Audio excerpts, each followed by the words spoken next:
ঈদুল আজহা উপলক্ষে আল্লাহর সন্তুষ্টি লাভের আশায় সামর্থ্যবান মুসলিম উম্মার ত্যাগের মহিমায় নামাজের পরে শুরু করেন পশু কোরবানি।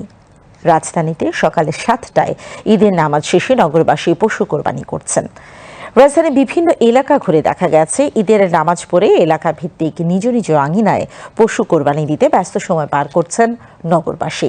বিস্তারিত রিপোর্টে। ঈদের নামাজ শেষে কোরবানি শুরু করেছেন নগরবাসী। সকালে রাজধানীর রামপুরা, মৌচাক, রাজারবাগ ও মতিঝিল সহ বিভিন্ন এলাকা ঘুরে দেখা গেছে ঈদের নামাজ শেষ করেই পশু কোরবানি দিতে ব্যস্ত সময় পার করছেন সামর্থ্যবান মুসলিম সমাজ। আমরা এখানে সবাই মিলে দিচ্ছি, কোরবানি দিচ্ছি। মনের যে কালিমাগুলো আছে এগুলো দূর করে আসলে কোরবানি করা আর কি।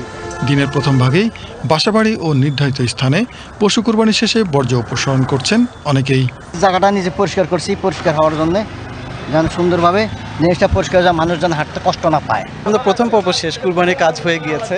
এখন আমরা যেহেতু সিটি কর্পোরেশনের সুবিধার জন্য ওনাদের নিতে যে সুবিধা আমরা ওইভাবে ব্যবস্থা করে দিচ্ছি। এদিকে দ্রুত ও নির্ধারিত সময়ের মধ্যেই বর্জ্য পরিষ্কারে 2 সিটি কর্পোরেশনের পরিচ্ছন্ন কর্মীরা কাজ করছেন নগর জুড়ে। যারা গরু জব করে বর্জ্য হয়ে ওইটি আমরা নেই নিয়ে পরিষ্কার করে ফেলাই। নামাজের পরই তো কুরবানি দেওয়া শুরু হচ্ছে, তারপর থেকে আমরা প্রথম ধাপে কাজে লেগে গেছি।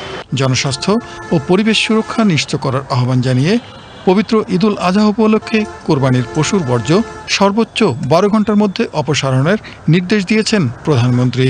রাজধানী ঢাকাসহ দেশের সকল সিটি কর্পোরেশন ও পৌরসভাকে এই নির্দেশনা দেওয়া হয়েছে।